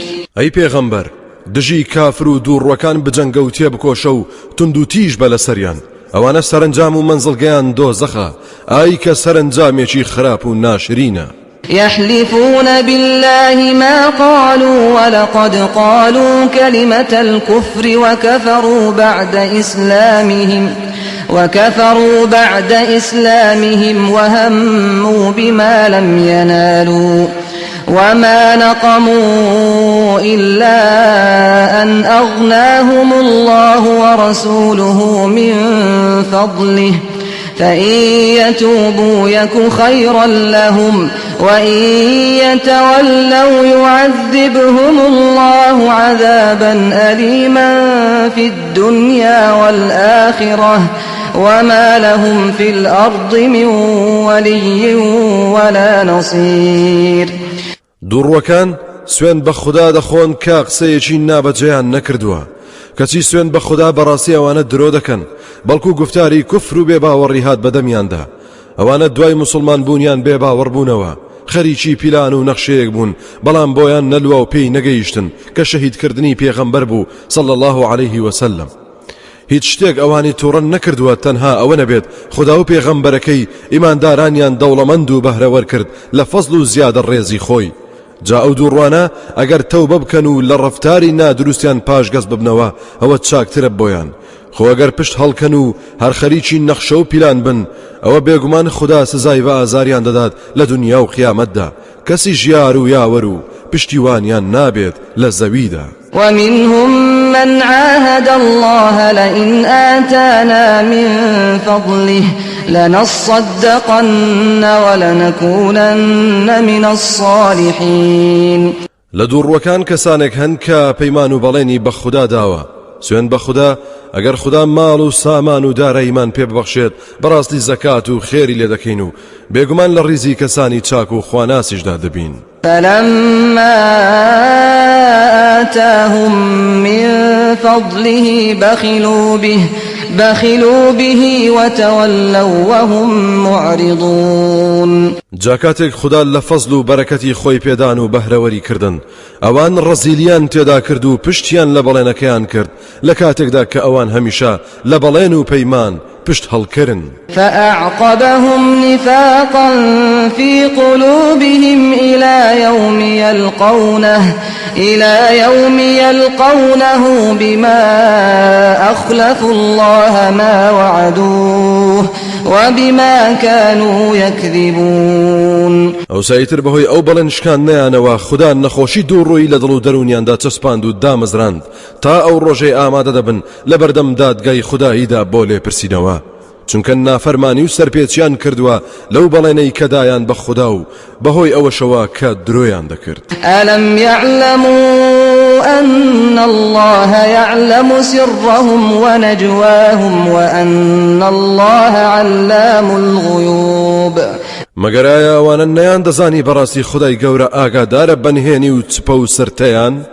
ئایا نەشیان دەزانی کە بەڕاستی خدا بە تەواوی زانا و ئاگایە بە هەموو نهێنی و شاراوەکان؟ الذين يلمزون المطوعين من المؤمنين في الصدقات والذين لا يجدون إلا جهدهم فيسخرون منهم سخر الله منهم ولهم عذاب أليم. ئەو بێباوەڕانەی کە پلار دەگرنەوە ئیماندارانەی کە زیادە بەخشن لە خێرکردندا بە ویستی خۆیان لە ڕێگەی خوادا و پلاریش لە ئیماندارانی هەژار دەگرن کە بێجگە لە ڕەنجی شانی خۆیان هیچی تریان دەست ناکەوێت. اینجا هەر گاڵتەشیان پێ دەکەن. ئەوانە خدا تۆڵیان لێ دەسێنێت و ڕیسوایان دەکات بەهۆی ئەو گاڵتەکردنیانەوە. سزای بە ئێش و ئازاریش بەشیانە. استغفر لهم أو لا تستغفر لهم إن تستغفر لهم 70 مرة فلن يغفر الله لهم ذلك بأنهم كفروا بالله ورسوله والله لا يهدي القوم الفاسقين. أي پیغمبر داوای لێخۆشبوون بۆ ئەو دووڕوانە بکەیت یا داوای لێخۆشبوونیان بۆ نەکەیت چون یەکە. تەنانەت ئەگەر 70 جاریش داوای لێخۆشبوونیان بۆ بکەیت خدا هەرگیز لێیان خۆش نابێت. ئەوە چونکە بەڕاستی ئەوان باوەڕیان بە خدا و پێغەمبەرەکەی نەبوو. خداش هیدایەت و ڕێنمووی کەسانی گوناهکار و لە سنوور دەرچوو ناکات. فرح المخلفون بمقعدهم خلاف رسول الله وكرهوا أن يجاهدوا بأموالهم وأنفسهم في سبيل الله وقالوا لا تنفروا في الحر قل نار جهنم أشد حرا لو كانوا يفقهون. دووڕوەکان ئەوانەی کە بەجێ هێڵدران لەناو مەدینەدا شادمان بوون بە دانیشتنیان و دواکەوتنیان لە پێغەمبەر و نەچوونیان بۆ غەزا. حەزیان نەکرد جیهاد و تێکۆشان بە خۆیان و ماڵیان لە پێناوی خودادا بکەن و بە ئیماندارانیان وت لەم گەرمایەدا دەرمەچن بۆ جیهاد. ئەی موحەممەد پێیان بڵێ ئاگری دۆزەخ بەتینتر و بەهێزترە لە گەرمیدا ئەگەر تێبگەن و بیر و هۆشیان بخەنە کار. فليضحكوا قليلا وليبكوا كثيرا جزاء بما كانوا يكسبون. جوازیان لێ بهێنە با کەمێک پێ بکەنن لە دنیادا و دەبێت زۆر بگرین لە قیامەتدا لە پاداشتی ئەو کار و کردەوەی دەیکەن. فإن رجعك الله إلى طائفة منهم فاستأذنوك للخروج فقل لن تخرجوا معي أبدا ولن تقاتلوا معي عدوا إنكم رضيتم بالقعود أول مرة فاقعدوا مع الخالفين. ئەی پێغەمبەر، جاگەر خوددا لە غەزای تەبوک تۆی گەڕاندەوە بۆ مەدینە، پاشان دەستەیەک لەو دوو ڕوو دنیا پەرستانە مۆڵەتیان لێخواستیت تا لە ئایندەدا بەشداری غەزا بکەن و دەربچن لەگەڵ ئێوەدا، ئەوە تۆش پێیان بڵێ ئیتر هەرگیز لەگەڵ مندا دەرناچن و هەرگیز نابێت لەگەڵ مندا بجەنگن دژ بە دوژمن، چونکە بەڕاستی ئێوە لە سەرەتاوە ڕازی بوون بەدانیشتن و نەهاتن، دەیتر هەردانیشن لەگەڵەوانەدا کەمانەوە و دواکەوتن و نەهاتن. ولا تصل على أحد منهم مات أبدا ولا تقم على قبره إنهم كفروا بالله ورسوله وماتوا وهم فاسقون. هیچ کات لەسەر هیچ کەس لەو دوو ڕوانە نوێژ نەکەی کەمرد لە گۆڕەکەشی مەوەستا، چونکە بەڕاستی ئەوانە باوەڕیان بە خوددا و بە پێغەمبەرەکەی نەبوو، مردیشن لە کاتێکدا لە دین دەرچوو بوون. ولا تعجبك أموالهم وأولادهم إنما يريد الله أن يعذبهم بها في الدنيا وتزهق أنفسهم وهم كافرون. ئەی پێغەمبەر، ئەی ئیماندار، ماڵ و سامان و نەوەیان سەرسامت نەکات بە باشیان بزانی، چونکە بەڕاستی خوددا هەردەیەوێت لە ژیانی دنیادا تووشی بەڵاو سزایان بکات لە ڕێگەی ماڵ و سامان و نەوەیانەوە و گیانیان دەربێت لە کاتێکدا کە ئەوان بێباوەڕن. وإذا أنزلت سورة أن آمنوا بالله وجاهدوا مع رسوله استأذنك أولو الطول منهم وقالوا ذرنا نكن مع القاعدين. کاتێکیش سوورەتێک لە قورئان دابەزێنرێت و داوایان لێ بکات کە باوەڕ بە خوددا بهێن و لەگەڵ پێغەمبەرەکەیدا جیهاد بکەن و تێبکۆشن و بچن بۆ غەزا، ئەوە دەسەڵاتدار و سەرمایەدارەکانیان لە دوو ڕووەکان مۆڵەتت لێ دەخوازن و دەڵێن وازمان لێبێنە تا لەگەڵ پەککەوتە و دانیشتوەکان دابین. رضوا بأن يكونوا مع الخوالف وطبع على قلوبهم فهم لا يفقهون. سەیرە ئەو بەناو پیاوانە ڕازی بوون کە لەگەڵ پیرە ژنان دابن و بمێننەوە و دڵیان مۆری بەسەردانرابوو، ئەوانە لە حقیقەتی ئاین و پاداشتی جیهاد حاڵی نین و تێناگەن. لكن الرسول والذين آمنوا معه جاهدوا بأموالهم وأنفسهم وأولئك لهم الخيرات وأولئك هم المفلحون. بەڵام پێغەمبەر و ئەوانەی کە لەگەڵیدا باوەڕیان هێناوە جیهاد و تێکۆشانیان کردووە بۆ چەسپاندنی ئاینی خوددا بە ماڵ و سامان و جانیانەوە، ئەوانە هەرچی خێر و خۆشی هەیە بەشیانە و ئەوانە سەرفراز و سەربەرز و ڕزگارن. أعد الله لهم جنات تجري من تحتها الأنهار خالدين فيها ذلك الفوز العظيم. ئەو بەختەوەرانە خوددا چەندەها باخی بەهەشتی بۆ ئامادەکردوون کە چەندەها ڕووبار بە ژێر درەختەکانی و بە بەردەم کۆشکەکانیدا دەڕوات، هاوڕێ لەگەڵ ژیانی هەمیشەی و نەبڕاوە تیایدا. ئەو سەرنجامە سەرکەوتن و سەرفرازیەکی زۆر گەورەیە. وجاء المعذرون من الأعراب ليؤذن لهم وقعد الذين كذبوا الله ورسوله سيصيب الذين كفروا منهم عذاب أليم. لكاتي غزاي تبوكدا پاکانەکەران لە بیابان نشینانی عرب هاتنە خزمەت پێغەمبەر صلى الله عليه وسلم بۆ ئەوەی مۆڵەتیان بدرێت کە نەچن بۆ جیهاد. هەروەها ئەوانش کە درۆیان لەگەڵ خوددا و پێغەمبەرەکەیدا دەکرد دانیشتن و بەشداری غەزاکەیان نەکرد، ئەوانەی کە بێ باوەڕبوون لەناو ئەوانەدا لە ئایندەدا سزایەکی پڕ ئێش و ئازاریان توش دەبێت. ليس على الضعفاء ولا على المرضى ولا على الذين لا يجدون ما ينفقون حرج إذا نصحوا لله ورسوله ما على المحسنين من سبيل والله غفور رحيم. لاواز و نەخۆش و ئەوانەشی کە خەرجیان دەستناکەوێت هیچ گوناه و گلەیەکیان لەسەر نییە لە بەشداری نەکردنی غەزادا. کاتێک دڵسۆز بن بۆ خوددا و پێغەمبەرەکەی لەسەر ئەو چاکە خواز و پاکانە هیچ جۆرە گلەی و ڕەخنەیەک نییە. خدای گەورە لێ خۆش بوو میهرەبانیشە.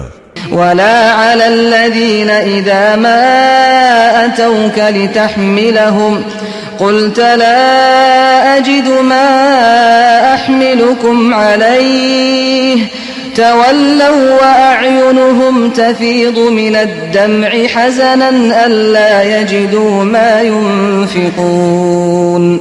هەروەها گلەی و ڕەخنە نییە لەسەر ئەو کەسانەی کە دێن بۆ لای تۆ بۆ ئەوەی وڵاغی سواریان بۆ پەیدا بکەیت و بێن بۆ جیهاد. تۆش دەڵێیت هیچ شک نابم تا بتاندەمێ بۆ سواری. ئیتر بەناومێدی گەڕانەوە و چاویان فرمێسکی لێدەڕژا لە خەفەتدا ئەسرینی لێدەباری چونکە هیچ شک نابن بیبەخشن و خەرجی بکەن لە پێناوی خوادا چۆن لە غەزا دواکەوتن. إنما السبيل على الذين يستأذنونك وهم أغنياء رضوا بأن يكونوا مع الخوالف وطبع الله على قلوبهم فهم لا يعلمون. بەڵکو تەنها گلەی و ڕەخنە لەسەرەوانەیە کە مۆڵەتت لێ دەخوازن و خۆ دەدەزنەوە لە کاتێکدا کە دەوڵەمەند و دەستڕۆیشتوشن ڕازین لەگەڵ پیرە ژنان و پەککەوتوان دابن و بمێننەوە. خدا ژمۆری ناوە بەسەر دڵیاندا بۆیە ئەوانە نازانن خێر لە چیدایە. يعتذرون إليكم إذا رجعتم إليهم قل لا تعتذروا لن نؤمن لكم قد نبأنا الله من أخباركم وسيرى الله عملكم ورسوله ثم تردون إلى عالم الغيب والشهادة فينبئكم بما كنتم تعملون. کاتێک ئێوە لە غەزا دەگەڕێنەوە دووڕوەکان دێن بۆلاتان و داوای لێبوردنتان لێ دەکەن. پێیان بڵێ داوای لێبوردن مەکەن، هەرگیز باوەڕتان پێ ناکەین. خداش ئاگاداری کردوین لە هەموو هەواڵ و هەڵسو کەوت و گفتار و نیەتێکتان. لە ئایندەدا خدا و پێغەمبەرەکەی کار و کردەوەتان دەبینن لەسەر کوفر دەمێننەوە یاخود پەشیمان دەبنەوە. پاشان دەبرێنەوە بۆ لای ئەو زاتەی کە زانا و ئاگای پەنهان و ئاشکرایە. اینجا ئاگادارتان دەکاتەوە بەو کار و کردەوەی کە دەیکەن. سيحلفون بالله لكم إذا انقلبتم إليهم لتعرضوا عنهم فأعرضوا عنهم إنهم رجس ومأواهم جهنم جزاء بما كانوا يكسبون. کێوە گەڕانەوە لە غەزا بۆ لایەن سوێنتان بۆ دەخۆن بە خوددا بۆ ئەوەی وازیان لێ بهێن و سەرزانشتیان نەکەن. جایەوەش وازیان لێ بهێن و پشتیان تێ بکەن چونکە بەڕاستی ئەوانە دڵ و دەروون پیسن شوێن و جێگەیان دۆزەخە لە پاداشتی ئەو کار و کردەوەی کە دەیان کرد. يحلفون لكم لترضوا عنهم فإن ترضوا عنهم فإن الله لا يرضى عن القوم الفاسقين. هەر سوێنتان بۆ دەخۆن تا لێیان ڕازی بن و چاوپۆشیان لێ بکەن. خۆگەرێوە ڕازی بن لێیان ئەوە بێگومان خوددا لە کەسانی لە ئاین دەرچوو ڕازی نابێت. الأعراب أشد كفرا ونفاقا وأجدر ألا يعلموا حدود ما أنزل الله على رسوله والله عليم حكيم. زۆربەی عەرەبە کۆچەری و دێهاتی و بیابان نشینەکان لە عەرەبە شار نشینەکان دڵڕەقترن لەبارەی کوفر و دووڕوویەوە چونکە دوورن لەسەر چاوەکانی زانست و مەدەنیەتەوە. شایستەترن ئەو سنوورانە نەزانن کە خوددا ناردوویەتیە خوارەوە بۆ پێغەمبەرەکەی دەربارەی حەڵاڵ و حەرام. خدای گەورەش زانا و دانایە بە بەندەکانی. ومن الأعراب من يتخذ ما ينفق مغرما ويتربص بكم الدوائر عليهم دائرة دابرة السوء والله سميع عليم. هەر لەو عەرەبە بیابان نشینانە کەسانێکیان هەیە کە ئەوەی دەیبەخشێت بەسەرانە و غەرامەی دەزانێت چاوەڕێوە دەکەن چەندەها بەڵاو ناخۆشی بێتە سەرتان یاخوا مەینەتی خراپ بەسەر ئەواندا بێت. خوداش هەمیشە بیسەرە بە گفتاریان زانایە بە نیەتیان. ومن الأعراب من يؤمن بالله واليوم الآخر ويتخذ ما ينفق قربات عند الله وصلوات الرسول ألا إنها قربة لهم سيدخلهم الله في رحمته إن الله غفور رحيم. لەو عەرەبە بیابان نشینانە کەسانی تریان هەیە کە ئیمان و باوەڕ بە خودا و بە ڕۆژی دوایی دەهێن و ئەوەی خەرجی دەکەن و دەیبەخشن بە چەندەها هەنگاوی نزیک بوونەوەی لای خودای دادەنێن و بۆ ئەوەی بەهرەمەند بن لە چەندەها دوعای خێری پێغەمبەر صلی الله عليه وسلم. ئاگادار بن بەڕاستی ئەو بەخشینەیان مای سەرفرازی و نزیک بوونەوەیانە لە خوداوە. سەرنجام خدا دایان خاتە ژێرسایی ڕەحمەتیەوە. بەڕاستی خدا لێخۆش بوو میهرەبانە. والسابقون الأولون من المهاجرين والأنصار والذين اتبعوهم بإحسان رضي الله عنهم ورضوا عنه وأعد لهم جنات تجري تحتها الأنهار خالدين فيها أبدا ذلك الفوز العظيم. خدای میهرەبان لەوانەی کە پێشکەوتن و یەکەم کەس بوون لە ئیسلام بوون و خزمەتکردنی ئیسلامدا لە کاروانی کۆچبەران و پشتیوانان و ئەوانەی کە بەڕێک و پێچی شوێنیان کەوتون ڕازی بووە و ئەوانیش لەو ڕازی بوون. باخەکانی بەهشتی بۆ ئامادەکردوون کە چەندەها ڕووبار بەبەردەم کۆشکەکانی و بەژێر درەختەکانیدا دەڕوات. هاوڕێ لەگەڵ نەمریدا بۆ هەمیشەی شتیایدا دەمێننەوە. ئەو سەرنجامە سەرکەوتنێکی زۆر گەورەیە. وممن حولكم من الأعراب منافقون ومن أهل المدينة مردوا على النفاق لا تعلمهم نحن نعلمهم سنعذبهم مرتين ثم يردون إلى عذاب عظيم. لەو ناوچانەی دەور و بەرتان هەندێ عەرەبی بیابان نشینی دووڕوو هەن و هەندێ لە دانیشتوانی شاری مەدینە ڕاهاتون لەسەر دووڕووی و زرنگن لەو بارەیەوە. تۆ ئەی پێغەمبەر نایان ناسیت بەڵکو ئێمە دەیان ناسین.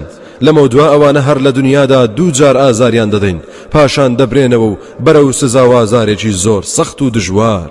وآخرون اعترفوا بذنوبهم خلطوا عملا صالحا وآخر سيئا عسى الله أن يتوب عليهم إن الله غفور رحيم. بێجگەل لەوانە کەسانێکی تریش هەن کەدان بە گوناه و هەڵەکانیاندا دەنێن و کردداری چاک و کردداری خراپیشیان تێکەڵ کردووە. ئەمانە نزیکە خوددا تەوبەیان لێوەربگرێت چونکە بەڕاستی خوددا لێخۆش بوو میهرەبانە. خذ من أموالهم صدقة تطهرهم وتزكيهم بها وصل عليهم إن صلاتك سكن لهم والله سميع عليم. لهندێ ماڵ و سامانی ئەو ئیماندارانە زەکات و خێر وەربگرە چونکە دەبێتە هۆی خاوێنکردنەوەی ماڵەکەیان و پاکردنەوەی دڵ و دەرونیان و دوعای دابارینی ڕەحمەت بکە بەسەریاندا و ئەگەر مردیشن نوێژیان لەسەر بکە چونکە بەڕاستی دوعا و نوێژکردنی تۆ مایەی دڵنیایی و ئارامیە بۆیان. خوداش هەمیشە بیسەر و زانایە. ألم يعلموا أن الله هو يقبل التوبة عن عباده ويأخذ الصدقات وأن الله هو التواب الرحيم. ئایان نەیانزانیوە کە بەڕاستی خوددا خۆی تەوبە قبول دەکات لە بەندەکانی و هەموو خێر و سەدەقەیەکیشان لێوەردەگرێت و بەڕاستی خوددا خۆی تەوبە وەرگر و میهرەبانە. وقل اعملوا فسيرى الله عملكم ورسوله والمؤمنون وستردون إلى عالم الغيب والشهادة فينبئكم بما كنتم تعملون. بەو خەڵکە بڵێ ئێوە هەرچی دەتوانن لە کار و کردەوە ئەنجامی بدەن، چونکە خوددا کار و کردەوەتان دەبینێت و ئاگادارە بەنهێنی و ئاشکرای. هەروەها پێغەمبەرەکەشی ئاگادار دەکات کاتێک لە ژیاندایە دوای وەفاتیشی بۆ خودای گەورە ئاسانە کە نیشانی بدات. هەروەها ئیماندارانیش ئاسەوار و دەرەنجامی دەبینن، پاشان دەگەڕێنرێنەوە بۆ لای ئەو خودایەی کە زانایە بەنهێنی و ئاشکرا. ئەوسا ئاگادارتان دەکات لە هەموو ئەو کار و کردەوانەی کە ئەنجامی دەدەن. وآخرون مرجون لأمر الله إما يعذبهم وإما يتوب عليهم والله عليم حكيم. کەسانێکی تریش هەن لە بەجێماوەکان ئەنجامی کردەوەیان دواخراوە بۆ فەرمانی خوددا، یان سزایان دەدات ئەگەر بەردەوام بن لەسەر دووڕووی یاخود تەوبەیان لێ وەردەگرێت ئەگەر پەشیمان بن. خودای گەورەش هەمیشە زانا و دانایە.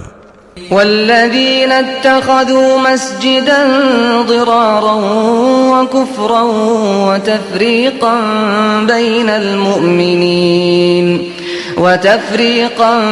بين المؤمنين وإرصادا لمن حارب الله ورسوله من قبل وليحلفن إن أردنا إلا الحسنى والله يشهد إنهم لكاذبون. ئەو دووڕوانەی کە مزگەوتێکیان دروست کرد لەبەر زەرەردان و بڵاوکردنەوەی بێباوەڕی و دووبەرەچی بەرپاکردن لە نێوان ئیمانداراندا و بۆ چاوەڕوانکردنی هاتنی ئەو کەسانەی کە پێشتر دوژمنایەتی و جەنجیان دژی خوددا و پێغەمبەرەکەی دەکرد و بێگومان سوێن دەخۆن کە ئێمە تەنها مەبەستمان چاکە بووە لە کاتێکدا خودداش شایەتی دەدات کە بەڕاستی ئەوانە درۆزنن.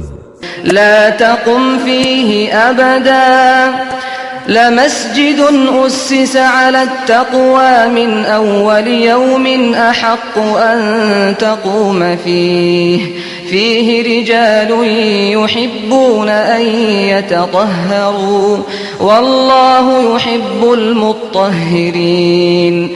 هەرگیز لەو مزگەوتەدا ڕامەوەستە بۆ نوێشکردن، چونکە بەڕاستی مزگەوتێک شایستەیە کە تۆ تێیدا بوەستیت بۆ نوێشکردن، تیایدا کە هەر لە یەکەم ڕۆژەوە لەسەر بنچینەی تەقوا و خوددا ناسی دروست کراوە.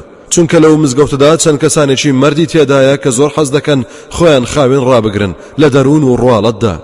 خودداش بەردەوام ئەوانەی خۆش دەوێت کە خۆیان پاک ڕادەگرن. أفمن أسس بنيانه على تقوى من الله ورضوان خير أم من أسس بنيانه على شفا جرف هار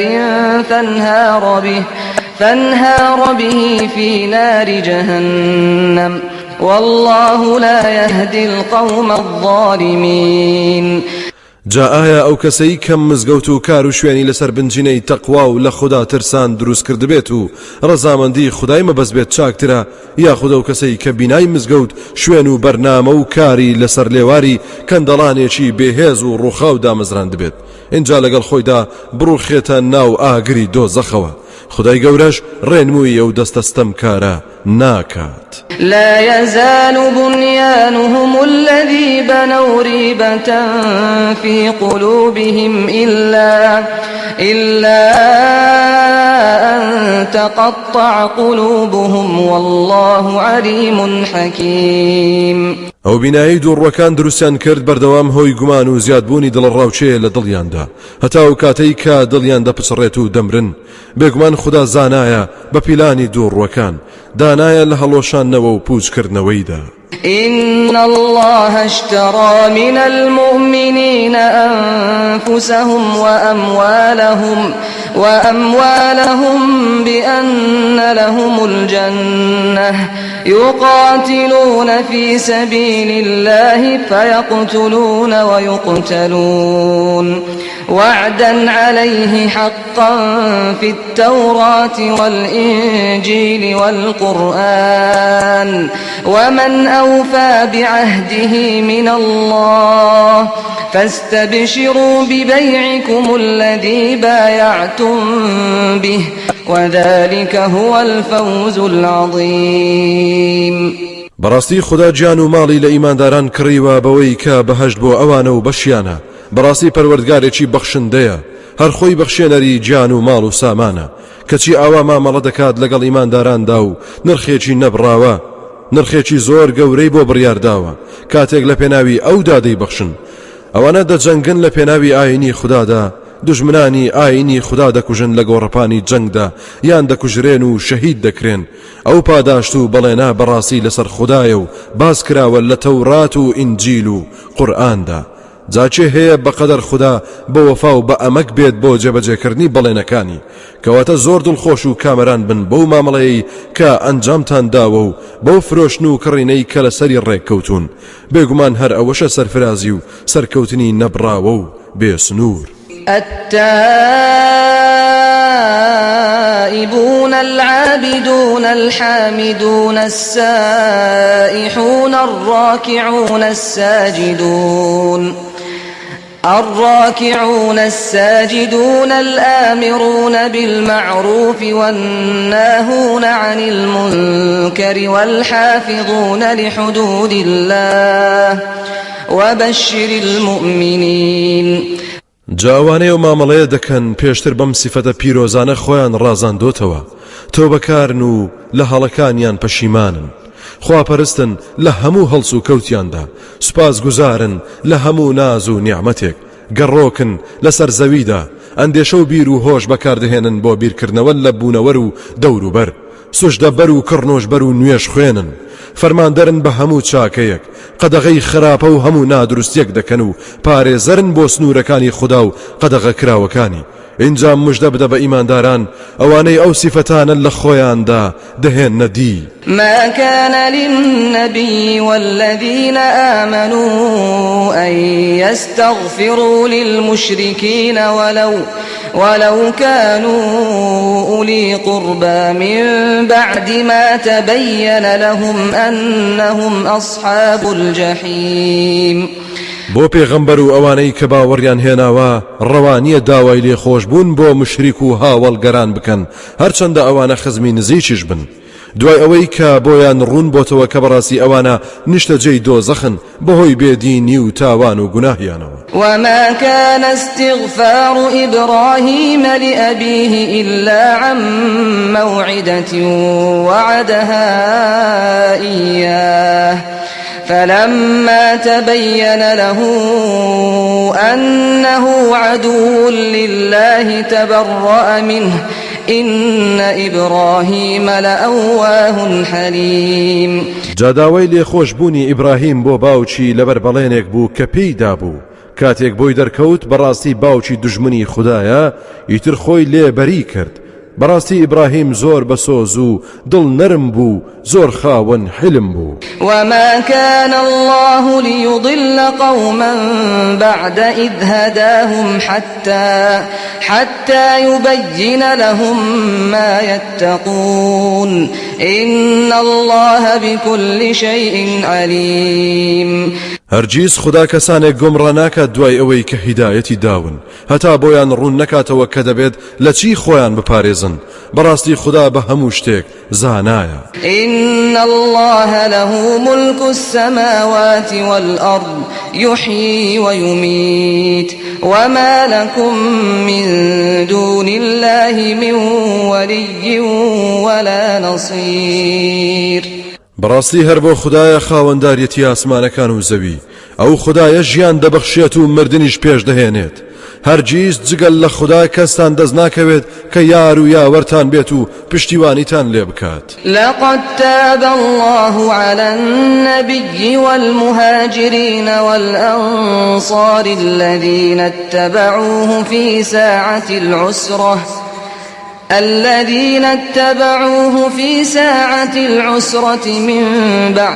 من بعد ما كاد يزيغ قلوب فريق منهم ثم تاب عليهم إنه بهم رؤوف رحيم سوێن بە خوددا بەڕاستی خوددا تۆبەی قبول کرد لە پێغەمبەر و کۆچبەران و پشتیوانان ئەوانەی کە شوێنی پێغەمبەر کەوتن لە کاتی سەغڵەتی و تنگانەدا لە غەزای تەبوکدا دوای ئەوەی کە خەریک بوو دڵی دەستەیەکیان لە خشتە بچێت و بێزاری دەربڕێت لەوە دواتەوە بۆ پەشیمانی ئەوانیشی قبول کرد چونکە بەڕاستی ئەو پەروەردگارە بە سۆز و میهرەبانە لەگەڵیاندا. وعلى الثلاثة الذين خلفوا حتى إذا ضاقت عليهم الأرض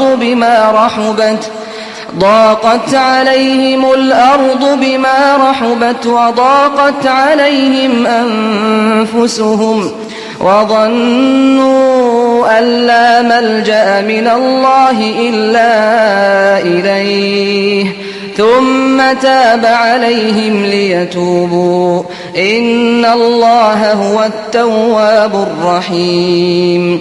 هەروەها تۆبێ ئەو سێ کەسەشی وەرگرت کە لە غەزای تەبوک دواخران دوای ئەوەی کە زەوی چەند دەفراوانە لێیان تەنگ بووە، خۆشیان لە خۆیان بێزار بوون، دڵنیاش بوون کە هیچ پەنایەک نییە لە خەشم و قینی خوددا بیان پارێزێت جگەلەوەی خۆیان بدەنە پەنای ئەو زاتە، پاشان تۆبەی لێوەرگرتن تا تۆبە بکەن. بەڕاستی خوددا تۆبە وەرگر و میهرەبانە. لە غەزای تەبوکدا سیان لە هاوڵان بێ هیچ بیانوێک خۆیان دواخست کە بریتی بوون لە کەعبی کوڕی مالیک و مەرارەی کوڕی ڕەبیع و هیلالی کوڕی ئومەیە. کاتێک پێغەمبەر صلی الله عليه وسلم گەڕایەوە دووڕوەکان دەهاتن و هەر یەک بە بیانوێک پاکانەیان دەکرد، بەڵام ئەو سێ ئیماندارە هیچ بیانوێکیان نەبوو، دانیان بە هەڵەی خۆیان دانا. پێغەمبەریش صلی الله عليه وسلم فەرمانی دا کە کەس قسەیان لەگەڵدا نەکات و دەبێت نەچن بەلای خێزانەکانیاندا، ئەم تەمێکردنەش 50 شەوی خایاند.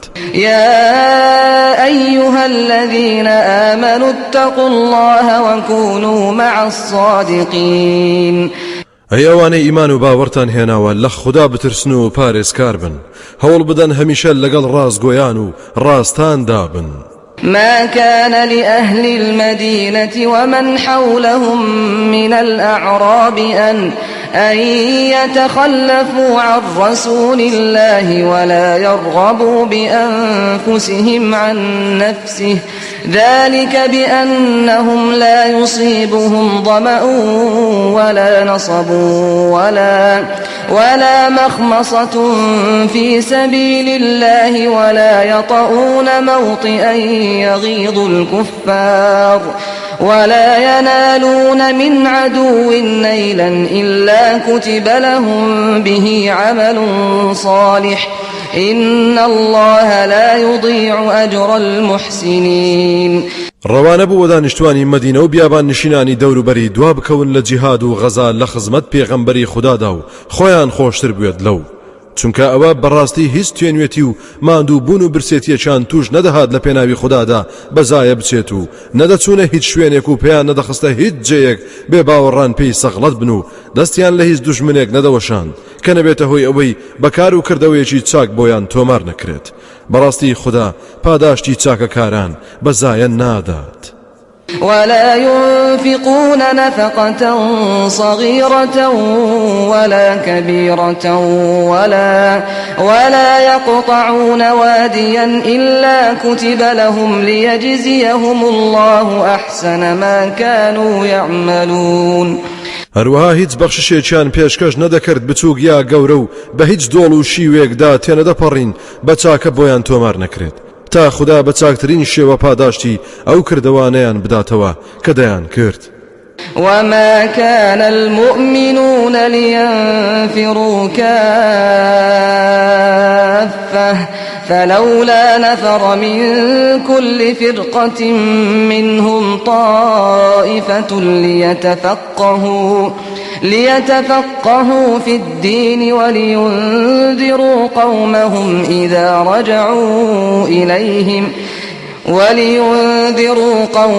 إذا رجعوا إليهم لعلهم يحذرون.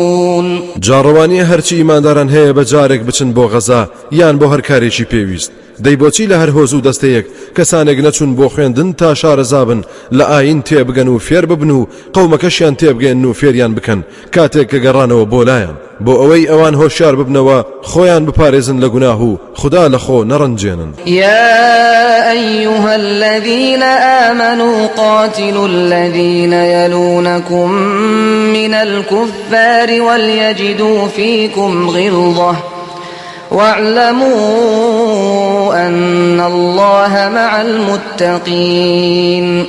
ئەی ئەوانەی باوەڕتان هێناوە بجەنگن دژی ئەو بێ باوەڕانەی کە لێتان نزیک دەبنەوە بە دەوروبەرتاندان نیازی شەڕ فرۆشتنیان هەیە و با توندوتیژی و هێز و توانەتان تێدا بەدی بکەن بشزانن بەڕاستی خوددا یار و یاوەری پارێزکارانە. وإذا ما أنزلت سورة فمنهم من يقول أيكم زادته هذه إيمانا فأما الذين آمنوا فزادتهم إيمانا وهم يستبشرون. کاتێکیش سوورەتێک لە قورئان دابەزێنرا هەندێک لە دووڕوەکان بەگاڵتە پێکردنەوە دەڵێن چێتان ئەم سوورەتە باوەڕی زیاد کردووە. جاوانەی کە باوەڕیان هێنابوو ئەوەندەی تر ئیمان و باوەڕی پتەوتر کردن ئەوانیش مژدە بە یەکتر دەدەن دەربارەی سەرکەوتن و خۆشی هەردوو جیهان. وأما الذين في قلوبهم مرض فزادتهم رجسا إلى رجسهم وماتوا وهم كافرون. ئەوانەشی کە نەخۆشی بێدینی و دووڕووی لەگەڵیاندایە ئەوە سەرباری پیسی و ناپوختی خۆیان ئەوەندەی تر سوورەتەکە پیسی و ناپوختیان زیاد دەکات دەژمرن لە کاتێکدا کە بێ باوەڕن. أولا يرون أنهم يفتنون في كل عام مرة أو مرتين ثم لا يتوبون ولا هم يذكرون. ئایا دووڕوەکان نابینن و نازانن بەڕاستی ئەوان لە هەموو ساڵێکدا جارێک یان دوو جار تاقی دەکرێنەوە پیلان و نەخشەیان دەردەکەوێت و سووک و ڕیسوا دەبن پاشان تۆبە ناکەن و پەشیمان نابنەوە و یاداوەریش وەرناگرن و ئەوان بیر ناکەنەوە. وإذا ما أنزلت سورة نظر بعضهم إلى بعض هل يراكم من أحد ثم انصرفوا صرف الله قلوبهم بأنهم قوم لا يفقهون. کاتێکیش سوورەتێک لە قورئان دابەزێنرا ئەوانە سەغڵەتن ئەوە هەندێکیان تەماشای هەندێکی تریان دەکەن حەز دەکەن زوو ئەو شوێنە جێبهێڵن بە چپەی یا بە ئیشارەت دەڵێن ئایا هیچ کەس دەتان بینێت لە ئیمانداران پاشان بنهێنی خۆیان دزیەوە و ڕۆیشتن لە کاتێکدا خدای باڵادەستیش دڵی ئەوانی وەرچەرخاندووە چونکە بەڕاستی ئەوانە کەسانێکن کە تێناگەن و حاڵی نین ناشیانەوێت تێبگەن. لقد جاءكم رسول من أنفسكم عزيز عليه ما عنتم حريص عليكم بالمؤمنين رؤوف رحيم. ئەی خەڵچینە سوێن بە خوددا بێگومان پێغەمبەرێکتان بۆ ڕەوانە کراوە کە هەر یەکێکە لە خۆتان زۆر سەختە بەلایەوە توش بوونتان بە بەڵاو ناخۆشی زۆر بە تەنگیشتانەوەیە و پەرۆشە لەسەرتان زۆر دڵسۆزی ماندارانە و میهرەبان و دلۆڤانە بۆیان. فإن تولوا فقل حسبي الله لا إله إلا هو عليه توكلت وهو رب العرش العظيم. جاگەرەوانە لەگەڵ ئەو هەموو دڵسۆزی و میهرەبانیەی تۆدا هەر پشت هەڵکەن و گوێت بۆ نەگرن ئەوە ئیتر تۆ بڵێ من خودام بەسە یار و یاوەرم بێت کە پشتگیر و یاری دەدەرم بێت هیچ خودایەک نییە جگەل لەو هەر پشت بەو دەبەستم ئەو زاتەش پەروەردگاری عەرشی گەورەیە.